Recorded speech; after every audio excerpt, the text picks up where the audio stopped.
മത്തി അയിലൊക്കെ ഇവിടെ കിട്ടും, ചെമ്മീനും കിട്ടും. പക്ഷെ അതിൻ്റെ ക്വാണ്ടിറ്റി, അത് മാത്രം മീൻ പിടിച്ച് ജീവിക്കുക എന്ന് പറഞ്ഞാൽ ഇവിടെ ജീവിക്കാൻ പറ്റത്തില്ല, തൊഴിലെടുക്കാൻ പറ്റത്തില്ല. കാരണം ഇവിടെ പല ഡൈവേഴ്സായിട്ടുള്ള നിരവധി ഇനം മത്സ്യങ്ങളുടെ കുറേശ്ശെ ആയിട്ടുള്ള ശേഖരങ്ങളാണ് ഈ കടലിൽ ലഭ്യമാകുന്നത്. അത് ഈ കടലിൻ്റെ ഈ സ്വഭാവം കൊണ്ടുകൂടിയാണ്. പ്രൊഫഷണലായിട്ട് നോക്കിയാൽ ഏറ്റവും സ്കിൽഡ് ആയിട്ടുള്ള ഫിഷർമെൻ ഈ ട്രിവാൻഡ്രം, കന്യാകുമാരി ഡിസ്ട്രിക്ട്, കന്യാകുമാരിയാണ് ഏറ്റവും സ്കിൽഡ്. കാരണം അവരുടെ കടൽ ഇവിടത്തെക്കാളും കൂടുതൽ ഇങ്ങനെയുള്ള ടെർബുലൻ്റ് ആണ്, അല്ലെങ്കിൽ ഇതുപോലുള്ള ഇതാണ്. അപ്പോൾ അവിടെ ഇന്ത്യയിലെ തന്നെ ഏറ്റവും ഹൈലി സ്കിൽഡ് ഫിഷർമെൻ എവിടെ നിന്നാണെന്ന് ചോദിച്ചാൽ ഞാൻ പറയും കന്യാകുമാരിക്കാരൻ, കന്യാകുമാരി ജില്ല. അതൊക്കെ ലക്കാണ്. ഇപ്പോൾ ഒരാൾക്ക് 1 കോടി കിട്ടുമ്പോൾ വേറൊരുത്തിന് ചിലപ്പോൾ 10,000 പോലും കിട്ടത്തില്ല. ഈ ഫിഷിങ് അങ്ങനെയാണല്ലോ, ഒരു അൺപ്രഡിക്റ്റബിളാണ്. അതുപോലെ ഒരാൾക്ക് കിട്ടുമ്പോൾ 10 പേർക്ക് ഒന്നും കിട്ടത്തില്ല. മത്സ്യമേഖലയിലെ ഏറ്റവും വലിയ ചൂഷണം ഇപ്പോൾ നടത്തിക്കൊണ്ടിരിക്കുന്നത് ശരിക്കും പറഞ്ഞാൽ ഗ്ലോബൽ കോർപ്പറേറ്റ്സാണ്.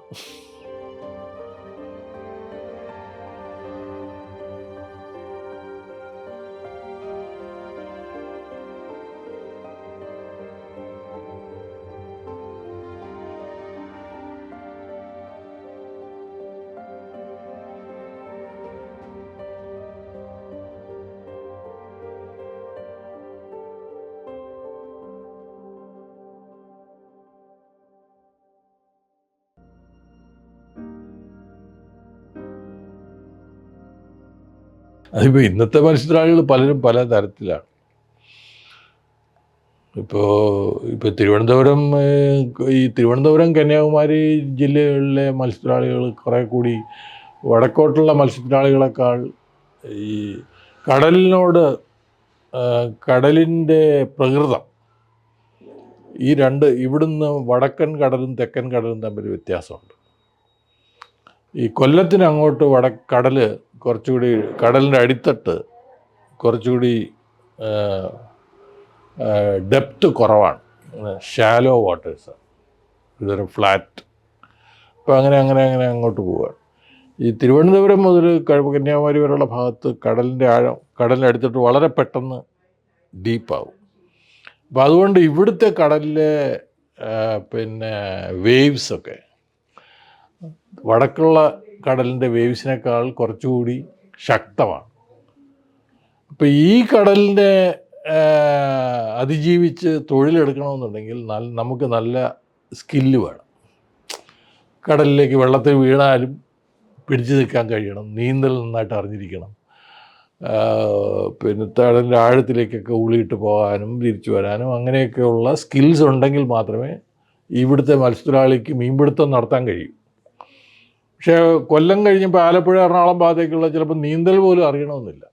കാരണം കടൽ വളരെ മിക്കപ്പോഴും ശാന്തമാണ്. അപ്പോൾ വള്ളത്തിൽ കയറി അങ്ങ് എളുപ്പത്തിൽ പോവാം, വെള്ളം നനയാതെ വേണമെങ്കിൽ മീൻ പിടിക്കാവുന്നുള്ളൂ. അപ്പം അത് അവിടുത്തെ കടലിൻ്റെ പ്രകൃതി അങ്ങനെ ആയതുകൊണ്ടാണ് അവരങ്ങനെ ആയത്. വേറെ ഒരു പ്രധാന വ്യത്യാസം ഈ 2 കടലും തമ്മിലുള്ളത്, ഈ കൊല്ലം മുതൽ അങ്ങോട്ട് വടക്കോട്ട് പോയാൽ ഈ ഷാലോ മാത്രമല്ല, 2-3 പ്രധാന മീനുണ്ട്. മത്തി, അയല, ചെമ്മീൻ. ഇത് 3ഉം പിടിക്കാനുള്ള കഴിവുണ്ടെങ്കിൽ, അതിനുള്ള എക്യുപ്മെൻറ്റ്സ് ഉണ്ടെങ്കിൽ, വലകളുണ്ടെങ്കിൽ, ആ കടലിൽ ഒരു വർഷം മുഴുവൻ ഉള്ള മീൻപിടുത്തം നടത്താൻ കഴിയും. പക്ഷേ ഈ കൊല്ലത്തിന് തെക്കോട്ടുള്ള കടലിൽ അങ്ങനെ ഈ സുലഭമായി മത്തി അയിലൊക്കെ ഇവിടെ കിട്ടും, ചെമ്മീനും കിട്ടും. പക്ഷെ അതിൻ്റെ ക്വാണ്ടിറ്റി, അത് മാത്രം മീൻ പിടിച്ച് ജീവിക്കുക എന്ന് പറഞ്ഞാൽ ഇവിടെ ജീവിക്കാൻ പറ്റത്തില്ല, തൊഴിലെടുക്കാൻ പറ്റത്തില്ല. കാരണം ഇവിടെ പല ഡൈവേഴ്സായിട്ടുള്ള നിരവധി ഇനം മത്സ്യങ്ങളുടെ കുറേശ്ശെ ആയിട്ടുള്ള ശേഖരങ്ങളാണ് ഈ കടലിൽ ലഭ്യമാകുന്നത്. അത് ഈ കടലിൻ്റെ ഈ സ്വഭാവം കൊണ്ടുകൂടിയാണ്. അപ്പോൾ അതുകൊണ്ട് ഒരു വലിയ വ്യത്യാസം നമ്മൾ നോക്കിയാൽ, ഈ കൊല്ലം മുതൽ ഇങ്ങോട്ടുള്ള കടലിലെ ഈ ചൂണ്ട ഉപയോഗിച്ച് മീൻ പിടിക്കുന്നവരുണ്ട്, ഹൂക്ക് ആൻഡ് ലൈൻ. പക്ഷേ കൊല്ലത്തിന് വടക്കോട്ട് പോയാൽ അങ്ങനെയുള്ളവർ ഇല്ല, തീരെ ഇല്ല. മിക്കവാറും എല്ലാവരും വല മാത്രം ഉപയോഗിച്ച് മീൻ പിടിക്കുക. കാരണം വല ഉപയോഗിച്ചാൽ തന്നെ മതി, ഈ 3-4 ഇനം മത്സ്യങ്ങൾ എപ്പോഴും കിട്ടും. പക്ഷേ ഇവിടെ ഉള്ളവർക്ക് അത് കഴിയില്ല. ഇവിടെ ഉള്ളവർക്ക് പലതരത്തിലുള്ള ഇനം ചില മത്സ്യങ്ങളെയൊക്കെ പിടിക്കണമെന്നുണ്ടെങ്കിൽ വല ഉപയോഗിച്ച് പിടിക്കാൻ കഴിയില്ല, ചൂണ്ടയിട്ടേ പിടിക്കാൻ കഴിയും. അപ്പോൾ അങ്ങനെയൊക്കെയുള്ള മീൻപിടുത്തത്തിൽ അപ്പം പ്രൊഫഷണലായിട്ട് നോക്കിയാൽ ഏറ്റവും സ്കിൽഡ് ആയിട്ടുള്ള ഫിഷർമെൻ ഈ ട്രിവാൻഡ്രം കന്യാകുമാരി ഡിസ്ട്രിക്ട്, കന്യാകുമാരിയാണ് ഏറ്റവും സ്കിൽഡ്. കാരണം അവരുടെ കടൽ ഇവിടത്തെക്കാളും കൂടുതൽ ഇങ്ങനെയുള്ള ടെർബുലൻ്റ് ആണ്, അല്ലെങ്കിൽ ഇതുപോലുള്ള ഇതാണ്. അപ്പോൾ അവർ ഇന്ത്യയിലെ തന്നെ ഏറ്റവും ഹൈലി സ്കിൽഡ് ഫിഷർമെൻ എവിടെ നിന്നാണെന്ന് ചോദിച്ചാൽ ഞാൻ പറയും കന്യാകുമാരിക്കാരൻ, കന്യാകുമാരി ജില്ല. ഇപ്പം അവർ പുറത്തോട്ടൊക്കെ പോകും. ഇപ്പം നമ്മുടെ ഇവിടെയൊക്കെ മീൻപിടുത്തം ഒരു പരിധിവരെ കുറേ ഔട്ട്ബോർഡ് മോട്ടറൊക്കെ വന്ന ശേഷം പോലും നമ്മളൊരു പക്ഷേ ഒരു 50-25 നോട്ടിക്കൽ മൈലിന് അപ്പുറമൊന്നും ആരും പോകാറില്ല. ഈ മീനും കൂടുതൽ തീരക്കടലിലാണ് കേട്ടോ. ആഴക്കടലിലെ മീൻ ഇവിടുത്തെ പോലുള്ള മീൻ അവിടെ ഇല്ല. അപ്പോൾ അത് പിടിക്കാനായിട്ട് പക്ഷേ പോയി അത് പിടിക്കണമെങ്കിൽ കൂടുതൽ സ്കില്ല് വേണം, സെലക്റ്റീവായിട്ട് പിടിക്കേണ്ടി വരും. ഇപ്പോൾ ചില ഇനം മത്സ്യങ്ങളൊക്കെ അവിടെ ചിലപ്പോൾ കൂടുതൽ കിട്ടും. ഇപ്പോൾ ഉദാഹരണത്തിന് ഈ ഷാർക്ക് ഏറ്റവും കൂടുതൽ ആഴക്കടലിലേ കിട്ടത്തുള്ളൂ. ഇപ്പോൾ ഇവിടെ ഇല്ല. ഇവിടെയും ചിലപ്പോഴൊക്കെ കരയിലോട്ട് വരുമായിരിക്കും, പക്ഷേ എന്നാലും കൂടുതൽ പോകണമെങ്കിൽ അതിനെ തേടി പോകണം. അതിൻ്റെ ഇടങ്ങളിലേക്കൊക്കെ പോയി അതൊക്കെ വളരെ ഡിസ്റ്റൻ്റ് ആയിട്ട്. ഇന്ത്യയിൽ ആദ്യമായിട്ട് ഇന്ത്യ മുഴുവൻ ഉള്ള കടലിൽ ഈ ഷാർക്ക് പിടിക്കാനായിട്ട് പോകുന്നവർ മുഴുവൻ ഈ കന്യാകുമാരി ജില്ലയിലുള്ളവരാണ് ഇപ്പോഴും. പക്ഷെ അവർ തന്നെ പിടിച്ച് ഷാർക്ക് തീർത്തു. അവർ 10-15 ദിവസത്തെ ഒരു ട്രിപ്പ് കടലിലോട്ട് പോയാൽ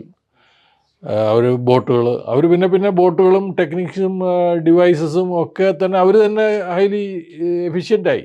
അവർ വളരെ, അതുമാത്രമല്ല, ഇന്ത്യയിലെ deep see phishing India government promote ചെയ്യാൻ വേണ്ടിയിട്ട് ഏറ്റവും കൂടുതൽ ഡീപ് സീ ഉള്ള ട്രോളേഴ്സും ഇതൊക്കെ തുടങ്ങിയത് എവിടെയാണെന്നറിയാമോ? ആന്ധ്രയിലെ വിശാഖപട്ടണത്താണ്. അവിടെ ഒരു വലിയ ഫിഷിംഗ് ഹാർബർ ഉണ്ടാക്കി. ഈ കേരള ഗവൺമെൻറ്റിന് പോലും ഗവൺമെൻറ് ട്രോളർ കൊടുത്തു, കേന്ദ്രം പണം കൊടുത്തു, ട്രോളർ കൊടുത്തു. പക്ഷേ പ്രവർത്തിപ്പിക്കണമെങ്കിൽ വിശാഖപട്ടണത്ത് കൊണ്ടുപോകണം. അപ്പോൾ അവർ വിശാഖപട്ടണത്ത് കൊണ്ടുപോയി. അപ്പോൾ ഇതൊക്കെ ഞാൻ പറയുന്നത് ആദ്യ കാലഘട്ടത്തിലായി, 70s 80s നടക്കുന്ന കാര്യമാണ്. 80s മുമ്പ് കേരള ഗവൺമെൻറ് ഈ ഡീപ് സീ ഫിഷിങ് കേന്ദ്രം പണം തരുമെന്ന് പറഞ്ഞപ്പോൾ ഇവരൊരു കോർപ്പറേഷൻ ഉണ്ടാക്കി, കേരള ഫിഷറീസ് കോർപ്പറേഷൻ. ആ കോർപ്പറേഷന് കേന്ദ്ര ഗവൺമെൻറ് 2 കപ്പൽ കൊടുത്തു ഡീപ് സീ ഫിഷിങ് നടത്താനായിട്ട്. അപ്പോൾ ആ കപ്പലുമായിട്ട് അവിടെ പോകുന്നു. അപ്പോൾ ഇവിടെയുള്ള കുറേ ആളുകളെ കൊണ്ട് അവർക്ക് ആർക്കും ഇത് ആഴക്കടലിൽ പോയി മീൻ പിടിക്കാറില്ല. ഞാൻ പിന്നെ ഒരു കാലഘട്ടത്തിൽ ആ സമയത്ത് തന്നെ 80കളിൽ ഞാൻ അവിടെ പോയിട്ട് വിശാഖപട്ടണത്ത് അവിടെ പോയപ്പോൾ കണ്ടത്, അവിടെ ഈ ട്രോളറുകളിലെല്ലാം പ്രവർത്തിക്കുന്ന വർക്കേഴ്സ് എല്ലാവരും കന്യാകുമാരി ജില്ലക്കാർ, കേരളത്തിൻ്റെ പോലും ബോട്ടിൽ. അത് അവർക്കേ ഇത് അറിയത്തുള്ളൂ, ആഴക്കടലിൽ എവിടെ പോയാൽ ഏത് മീൻ കിട്ടും, ഷാർക്ക് കിട്ടും, അങ്ങനെ ഇങ്ങനെയൊക്കെ.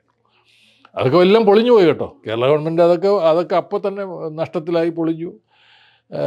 അത് അടച്ചുപൂട്ടേണ്ടി വന്നു. KFC ഒന്നും ഇപ്പോൾ ഇല്ല, കേരള ഫിഷറീസ് കോർപ്പറേഷൻ ഇപ്പോൾ കേരളത്തിലില്ല. അതൊക്കെ പിന്നെ വേറെ ഏതോ ഇതിലോട്ട് കൂടെ ലയിപ്പിക്കുകയൊക്കെ ചെയ്യും. അതൊന്നും ഇപ്പോൾ പൂർണ്ണമായിട്ടില്ലാതെ.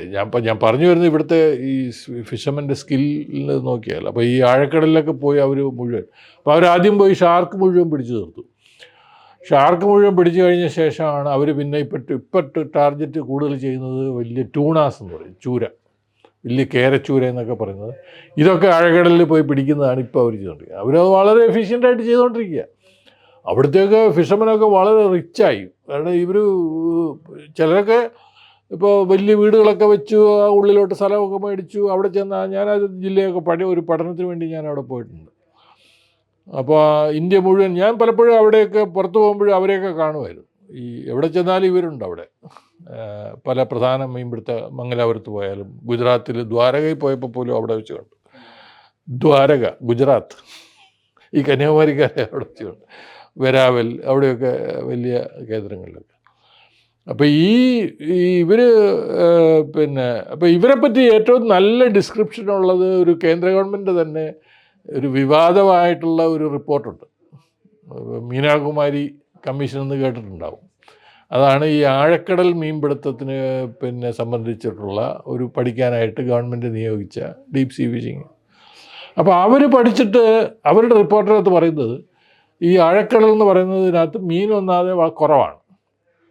ഈ കുറവുള്ള മീനിനെ ഏറ്റവും ഇക്കണോമിക്കലായിട്ട് എഫിഷ്യൻ്റായിട്ട് ഇപ്പോൾ യൂട്ടിലൈസ് ചെയ്തുകൊണ്ടിരിക്കുന്നത്, അല്ലെങ്കിൽ പിടിച്ചുകൊണ്ടിരിക്കുന്നത്, എക്സ്പ്ലോയിറ്റ് ചെയ്യുന്നത് ഈ തൂത്തൂർ ഫിഷർമാനാണ്. അപ്പോൾ അത് സയൻറ്റിഫിക്കായിട്ട് പഠിച്ചിട്ടുണ്ട്. അവരുടെ പെർ അവർ, അവരുടെ എഫർട്ടും ക്യാച്ചും എല്ലാം പഠിച്ചിട്ട് അവർ പറയുന്നത് അവരാണ് ഏറ്റവും നന്നായിട്ട് ഇത് ചെയ്തുകൊണ്ടിരിക്കുന്നത്.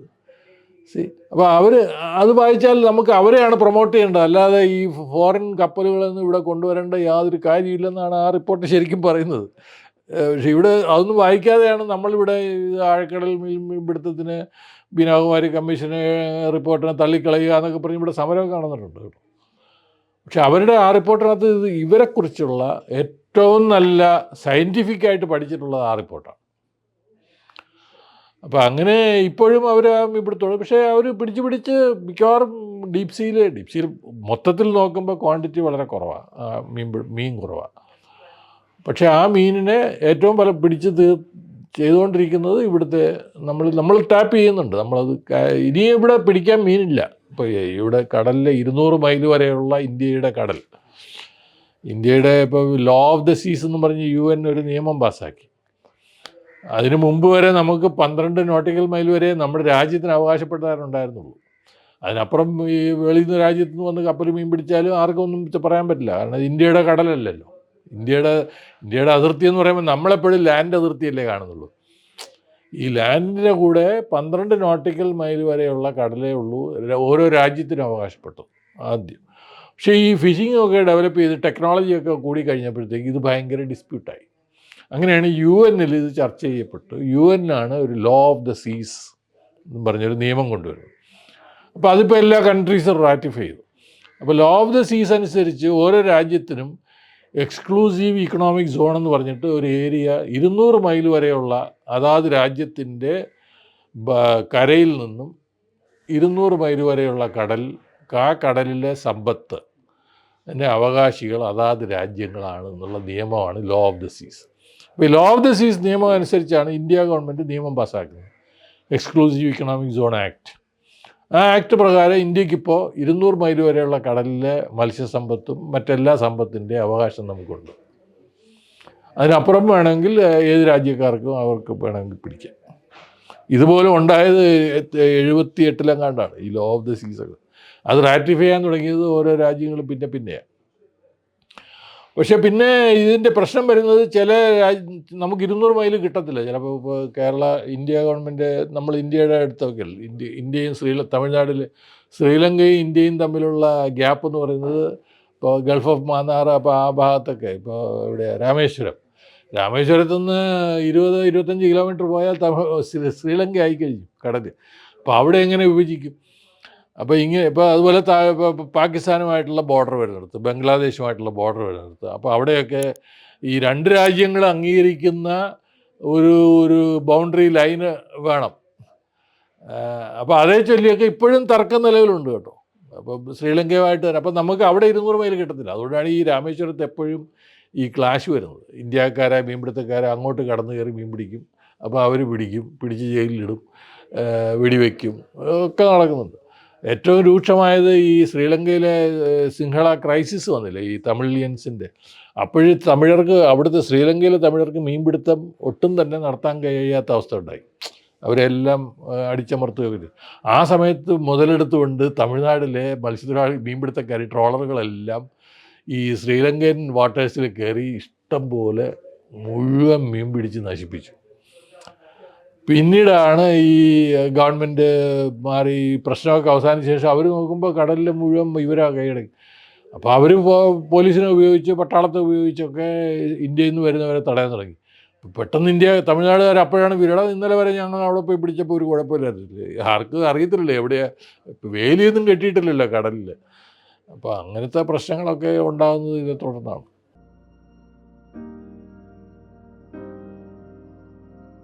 അതിപ്പോൾ പരമ്പരാഗത മത്സ്യത്തൊഴിലാളി ആരെന്നുള്ള നിർവചനം ഇല്ലല്ലോ. ഈ ട്രഡീഷണൽ ഫിഷർമെൻ ആര് എന്നുള്ള നിർവചനം ഫിഷർമെൻ നിർവചിച്ചിട്ടുണ്ട്, ഫിഷ് വർക്കർ നിർവചിച്ചിട്ടുണ്ട്, അതിനനുസരിച്ച് രജിസ്ട്രേഷനുണ്ട്. പക്ഷെ ട്രഡീഷണൽ ഫിഷ് വർക്കർ ആര് എന്നുള്ള ഇപ്പോൾ ഈ മറൈൻ 80-ൽ നിയമം വന്നപ്പോൾ നിയമം വന്നപ്പോൾ അവർ പറഞ്ഞത് പരമ്പരാഗത ട്രഡീഷണൽ ഫിഷർമെൻ്റെ പിന്നെ ഓക്യുപ്പേഷൻ പ്രൊട്ടക്റ്റ് ചെയ്യാൻ വേണ്ടിയിട്ട് കൂടിയാണെന്നാണ്. അപ്പോൾ അതിനകത്ത് അവർ പറയുന്നത് ട്രഡീഷണൽ മീൻസ് ഉപയോഗിച്ചിട്ട് എന്ന് പറഞ്ഞാൽ വള്ളങ്ങൾ, എൻജിനില്ലാതെയുള്ള മെക്കാനിക്കൽ അല്ലാതെയുള്ള പ്രൊപ്പോൾഷൻ ഉപയോഗിക്കാതെയുള്ള മീൻ പിടിച്ച് ജീവിക്കുന്ന ആളുകളെയാണ് ഈ ട്രഡീഷണൽ എന്ന് പറഞ്ഞാൽ അവർ പറഞ്ഞിരുന്നത്. വ്യക്തമായൊരു ഡെഫിനിഷൻ ഒന്നും കൊടുത്തില്ലെങ്കിൽ പോലും ട്രഡീഷണൽ പിന്നെ നോൺ മെക്കനൈസ്ഡ് എന്നുള്ള വിഭാഗത്തെ മുഴുവൻ ട്രഡീഷണൽ എന്നുള്ള രീതിയിലാണ് അന്ന് കൽപ്പിച്ചിരുന്നത്. പക്ഷെ പിന്നെ വന്നപ്പോഴത്തേക്കും ഈ 90s ആയിക്കഴിഞ്ഞപ്പോഴത്തേക്ക് ട്രഡീഷണൽ സെക്ടർ തന്നെ മോഡേണായി. മോട്ടോർ കൊണ്ടുവരുന്നു, ഓബിയം കൊണ്ടുവരുന്നു, കട്ടമരങ്ങളെന്ന് പറയുന്ന ഒരു വിഭാഗം തന്നെ ഇപ്പോൾ ഏതാണ്ട് പൂർണ്ണമായും ഇല്ലാതായി എന്ന് പറയും. അവിടെ കുറച്ച് പേരേ ഉള്ളൂ. അപ്പോൾ ഈ യഥാർത്ഥ കട്ടമര ഫിഷർമനാണ് പഴയ ട്രഡീഷണൽ ഫിഷർമൻ. ഇപ്പോൾ വള്ളങ്ങൾ ബോട്ടുകളെ പോലെയായി. ഇപ്പോൾ നമ്മൾ കൊച്ചിയിലോ കൊല്ലത്തൊക്കെ പോയാൽ ഈ പരമ്പരാഗത വള്ളങ്ങൾ ഇപ്പോൾ താങ്ങുവലകളും കൊല്ലിവലകളുമായിരുന്നു ആദ്യത്തെ പരമ്പരാഗത. ഇപ്പോൾ താങ്ങുവലകളില്ലല്ലോ. ഇപ്പോൾ അതിന് പകരം റിംഗ് സീനുകളാണ് അവരെല്ലാം ഉപയോഗിക്കുന്നത്. അവരെല്ലാം മോട്ടറാണ് ആദ്യം ഉപയോഗിച്ചത്. ഇപ്പോൾ ഇൻബോർഡ് മോട്ടർ ഉപയോഗിക്കുന്നത്. ഒരു വലിയ ട്രോളറിൻ്റെ അതേ കപ്പാസിറ്റിയും വലിപ്പവുമാണ് ഇപ്പോൾ വലിയ വള്ളങ്ങൾക്കുള്ളത്. അപ്പോൾ അവർ ട്രഡീഷണലാണോ എന്ന ചോദ്യം പ്രശ്നമാണ്. അപ്പം പക്ഷേ മത്സരാളികൾ ഓരോരുത്തരും അവരവരുടെ രീതിയിലാണ് കാണുന്നത്. ഇപ്പോൾ ഉദാഹരണത്തിന് കാസ്റ്റ് ബേസിലാണ് കാണുന്നത്. ഇപ്പോൾ കമ്മ്യൂണിറ്റി, അപ്പോൾ കോസ്റ്റിൽ താമസിക്കുന്ന ഈ ലത്തീൻ കത്തോലിക്ക താമസിക്കുന്നിടത്ത് അവർ പറയും ഞങ്ങളാണ് പരമ്പരാഗത മത്സരാളി സമൂഹം. അപ്പം ഞങ്ങളുടെ മക്കൾ ചിലപ്പോൾ വേറെ ഈ തൊഴിൽ ചെയ്യുന്നുണ്ടാവില്ല. അപ്പോൾ പക്ഷേ എന്നാലും ഞങ്ങൾ അവരുടെ ഭാഗമാണ്. അപ്പം മുസ്ലിമും ദീപരാസും ഒക്കെ അങ്ങനെ ജാതി അടിസ്ഥാനത്തിൽ പറയുന്ന ചിന്തിക്കുന്നവരുണ്ട്. അപ്പോൾ ഇതാരാണ് ട്രഡീഷണൽ? ഇതൊരു കോംപ്ലക്സ് ആണ് ഇപ്പോഴത്തെ. ഇപ്പോൾ എൻ്റെ അഭിപ്രായത്തിൽ അത് ഡിഫൈൻ ചെയ്യുക അത്ര എളുപ്പമല്ല. കാരണം ഈ സിറ്റുവേഷൻ മാറിക്കൊണ്ടിരിക്കുകയാണ് ദൈനംദിനം. അപ്പം എല്ലാവരും മോട്ടറുകൾ ഉപയോഗിക്കാൻ തുടങ്ങി. അപ്പം ശരിക്കും ട്രഡീഷണൽ എന്ന് പറഞ്ഞാൽ മോട്ടറൊന്നും ഉപയോഗിക്കാതെയുള്ള പഴയ കായിക അധ്വാനവും പായൊക്കെ ഉപയോഗിച്ച് കാറ്റിനെ ഒക്കെ ഉപയോഗിച്ചും ഒക്കെ മീൻപിടുത്തം നടത്തിക്കൊണ്ടിരുന്ന ആളുകളെയാണ് ട്രഡീഷണൽ ഫിഷർമൻ എന്ന് പറയാവുന്നത്. അപ്പോൾ ഈ അടുത്ത കാലത്ത് ഒരു വലിയ വിവാദമായിട്ടുള്ള ഒരു ഉത്തരവ് ഈ അടുത്ത കാലത്ത് ഇറങ്ങി. അപ്പോൾ ഈ ഇന്ത്യയിൽ ഇങ്ങനെ ഈ CRZ എന്ന് പറഞ്ഞൊരു നിയമമുണ്ട്, കോസ്റ്റൽ പിന്നെ റെഗുലേഷൻ സോൺ. അത് ഇന്ദിരാഗാന്ധിയുടെ കാലത്ത് കൊണ്ടുവന്ന ഒരു നിയമമാണ്. അപ്പോൾ കോസ്റ്റിനെ സംബന്ധിച്ച് അത് കൊണ്ടുവന്നത് ലോക തലത്തിൽ തന്നെ കോസ്റ്റുകളെയെല്ലാം പ്രൊട്ടക്റ്റ് ചെയ്യാനായിട്ട് എല്ലാ രാജ്യങ്ങളും നിയമനിർമ്മാണങ്ങൾ നടത്തണം എന്നുള്ള ഒരു കൺവെൻഷനൊക്കെ അവിടെ ഉണ്ടാവുകയും അതിൻ്റെ ചുവട് പിടിച്ചാണ് എല്ലാ രാജ്യങ്ങളും കോസ്റ്റൽ റെഗുലേഷൻ സോൺസ് ഉണ്ടാക്കി, നോട്ടിഫിക്കേഷൻ സോൺ. ഇപ്പോൾ ഇന്ത്യയിൽ എൻവയൺമെൻറ്റ് EIA ആക്ട് ഉണ്ടായാലും അതിനുശേഷം അതിൻ്റെ ഭാഗമായിട്ട് കോസ്റ്റൽ റെഗുലേഷൻ സോൺ നോട്ടിഫിക്കേഷൻ ഇറക്കി. ഈ നോട്ടിഫിക്കേഷനിൽ കടൽ തീരത്ത് ചില കമ്മ്യൂണിറ്റീസിനല്ല, ഇപ്പോൾ ട്രഡീഷണലായിട്ട് ഫിഷർമെൻ അല്ലെങ്കിൽ ട്രഡീഷണൽ ഓക്യുപ്പേഷൻസ് നടത്തുന്ന ആളുകൾക്ക് മാത്രമേ ചില നിയന്ത്രണങ്ങൾക്ക് വിധേയമായി വീട് വെക്കാൻ പോലും അവകാശമുള്ളൂ, അല്ലാതെ ഉള്ളവർക്കില്ല. അപ്പോൾ ഈ കോസ്റ്റിൽ താമസിക്കുന്ന പല ആളുകളും ഇപ്പോൾ 300 മീറ്റർ വരെയുള്ള ചില സോണുകളിൽ, നഗരം ഗ്രാമം എന്നൊക്കെ വേർതിരിവുകളുണ്ട്. ഈ 300 മീറ്റർ വരെയുള്ള സോണിൽ ഒരു വലിയ 2 നില പാടില്ല, 3 നില പാടില്ല, പക്ഷേ അല്ലാതെയുള്ള വീടുകൾ, ഇത്ര ഏരിയ വരുന്ന വീടുകളൊക്കെ വെക്കാം എന്നാണ് CRZ-ലുള്ളത്. പക്ഷെ അത് ഇവർക്ക് മാത്രമേ പാടുള്ളൂ, മറ്റവർ വെക്കാൻ പാടില്ല. ഇപ്പോൾ ഈ അടുത്ത കാലത്ത് കേരള ഗവൺമെൻറ് ഇതിനെ നിയന്ത്രിക്കുന്ന ഒരു അതോറിറ്റി ഉണ്ട്, കോസ്റ്റൽ സോൺ മാനേജ്മെൻറ്റ് അതോറിറ്റി. അപ്പോൾ അവിടെയാണ് അവരുടെ സാങ്ഷൻ ഉണ്ടെങ്കിൽ വെക്കാൻ പാടുള്ളൂ, വീട് വെക്കാൻ. അപ്പോൾ ചിലപ്പോൾ വയലേഷൻ ഡിസ്പ്യൂട്ട് വന്നാൽ അവരുടെ പെർമിഷൻ വേണം. അപ്പോൾ ഈ അടുത്ത കാലത്തായിട്ട് ആളുകൾ പോയി, എനിക്ക് എക്സംഷൻ തരണം, കാരണം ഞാനും കോസ്റ്റൽ ട്രഡീഷണൽ കമ്മ്യൂണിറ്റിയിൽപ്പെട്ട ആളാണ്. അപ്പോൾ അവർ നോക്കുമ്പോൾ ഇയാൾ ഫിഷിംഗ് അല്ല. അപ്പോൾ ചിലപ്പോൾ അയാൾ പുറത്തുനിന്ന് വന്ന് അവിടെ വന്ന് താമസിക്കുന്ന ആളായിരിക്കും. അപ്പോൾ അങ്ങനെ ഇപ്പോൾ അയാളെ ഈ നിയമത്തിൻ്റെ പരിധിയിൽ വരുമോ ഇല്ലയോ എന്നുള്ള തർക്കങ്ങൾ അവിടെ ഉണ്ടായി. അപ്പോൾ ഈ അടുത്ത കാലത്ത് അവിടുത്തെ ചെയർമാൻ തന്നെ ഒരു പ്രൊസീഡിങ്സ് നടത്തിയിട്ട് ഒരു ഓർഡർ ഇറക്കി. ആ ഓർഡറിൽ പറയുന്നത് കോസ്റ്റിൽ താമസിക്കുന്ന എല്ലാവരും കോസ്റ്റൽ കമ്മ്യൂണിറ്റിയാണ്. അതുകൊണ്ട് അവർക്കെല്ലാവർക്കും ഈ എക്സംഷൻ അവകാശമുണ്ട്, അവർക്കെല്ലാം എക്സംഷൻ കൊടുക്കണം. അപ്പോൾ എന്ന് പറഞ്ഞാൽ കോസ്റ്റിൽ പുറത്തുള്ള ഒരാൾ അവിടെ പോയി കോസ്റ്റിൽ താമസിക്കുകയും സ്ഥലം വാങ്ങിച്ച് താമസിക്കുകയും ചെയ്തു കഴിഞ്ഞാൽ അയാളും കോസ്റ്റൽ കമ്മ്യൂണിറ്റിയിലായി. നോൺ ഫിഷർമെൻ റിലീജിയസ് ആണെങ്കിൽ പോലും, ഇപ്പോൾ ഹയർ കാസ്റ്റ് ഫിഷിങ്ങുമായിട്ട് ഒരു ബന്ധമില്ലാത്തവരോ അല്ലെങ്കിൽ ആ കോസ്റ്റിൽ ഏതെങ്കിലും തരത്തിൽ ബന്ധമില്ലാത്തവരൊക്കെ ഇപ്പോൾ കോസ്റ്റിൽ താമസിക്കുന്നവർക്കല്ല ഈ എക്സംഷൻ കൊടുക്കാം എന്ന് പറഞ്ഞ്, അപ്പോൾ അതിനെയൊക്കെ ഫിഷിംഗ് കമ്മ്യൂണിറ്റിയിലുള്ളവർ എതിർക്കുന്നുണ്ട്.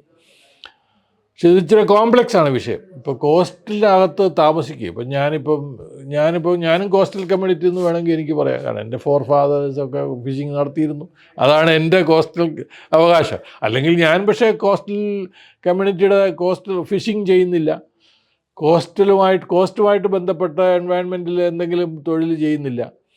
അങ്ങനെ യാതൊന്നും ചെയ്യാതെ ഞാൻ വിദ്യാഭ്യാസം നേടി ഞാൻ ചിലപ്പോൾ വേറൊരു ഗവൺമെൻറ് ഉദ്യോഗസ്ഥനായിരിക്കാം, അല്ലെങ്കിൽ ഒരു പ്രൈവറ്റ് വേറെ എന്തെങ്കിലും ബിസിനസ് ചെയ്യുകയായിരിക്കാം. അപ്പോൾ എനിക്ക് ചിലപ്പോൾ അവിടെ ലാൻഡ് ഉണ്ടാകാം. അപ്പോൾ എനിക്ക് കോസ്റ്റൽ കമ്മ്യൂണിറ്റി എന്നുള്ള പേരിൽ അവിടെ വീട് വെക്കാൻ അവകാശമുണ്ടോ എന്ന് ചോദിച്ചാൽ ഇറ്റ് ഈസ് ഡിസ്പ്യൂട്ടബിൾ. കാരണം ഞാൻ ട്രഡീഷണൽ ഓക്യുപ്പേഷൻ ഒന്നും ചെയ്യുന്നില്ല. അപ്പോൾ ചിലർ പറയുന്നത് നിങ്ങൾക്ക് അവകാശമുണ്ട്, കാരണം നിങ്ങളുടെ ഫോർ ഫാദേഴ്സ് ഫിഷിംഗ് നടത്തിയിരുന്നു, അതുകൊണ്ട് നിങ്ങൾക്ക് അങ്ങനെ കിട്ടിയ സ്ഥലമാണെങ്കിൽ ആകാം. അപ്പോൾ ഇതൊക്കെ തർക്ക വിഷയങ്ങളാണ്. പക്ഷേ അതേസമയം ഒരു കോസ്റ്റിൽ ഇപ്പോൾ മീൻപിടുത്തക്കാരനാണെങ്കിൽ ഇതൊരു പ്രശ്നമല്ല, ഡിസ്പ്യൂട്ട് വരുന്നില്ല, അയാൾക്ക് കൊടുക്കാൻ അർഹതപ്പെട്ടത് തന്നെയാണ്. അപ്പോൾ പിന്നെ ഈ ട്രഡീഷണൽ മാറി പലരും മെക്കനൈസ് സെക്ടറിൽ പോയി ജോലി ചെയ്യുന്നവരുണ്ട്, ഫിഷർമെൻ തന്നെ. അപ്പോൾ ഫുൾ ടൈം അയാൾ ഒരിക്കലും ഇവിടെ ട്രഡീഷണൽ ക്രാഫ്റ്റിൽ വർക്ക് ചെയ്യുന്നില്ല. അയാളെപ്പോഴും കൊച്ചിയിൽ പോയി ഒരു ട്രോളറിലാണ് വർക്ക് ചെയ്യുന്നതെങ്കിൽ അയാളെ കോസ്റ്റൽ കമ്മ്യൂണിറ്റി ട്രഡീഷണൽ കോസ്റ്റിൽ ഉൾപ്പെടുത്താൻ പറ്റുമോ? ചിലർ പറയുന്നത് പറ്റണം, കാരണം അയാളുടെ റൂട്ട് ഇതാണല്ലോ, അല്ലെങ്കിൽ അയാൾ മുൻ തലമുറ ഇത് ചെയ്തിരുന്നതാണ്. അപ്പോൾ ഇതൊക്കെ വളരെ ഒരു കോംപ്ലക്സ് ആണ് വിഷയം. ഇപ്പോൾ അതുകൊണ്ട് എൻ്റെ അഭിപ്രായത്തിൽ കോസ്റ്റൽ ഒരു ഡിഫൈൻ ചെയ്യാൻ ബുദ്ധിമുട്ടാണ്, മാറിക്കൊണ്ടിരിക്കുന്നത്. ഒരു 30 കൊല്ലം മുമ്പ് എളുപ്പമായിരുന്നു ഇവരെ ഐഡൻറ്റിഫൈ ചെയ്യാനും ഒക്കെ. ഇപ്പോൾ അതല്ല അവസ്ഥ.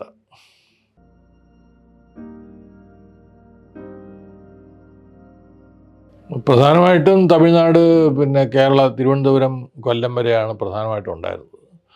ഇപ്പോൾ പിന്നെ ഇതിൻ്റെ തന്നെ വേറൊരു രൂപത്തിലുള്ള ചെറിയ വ്യത്യാസങ്ങളോട് കൂടിയുള്ള കമ്പോലകൾ വടക്കോട്ട് ഉണ്ടായിരുന്നതായിട്ട് പറയുന്നുണ്ട്.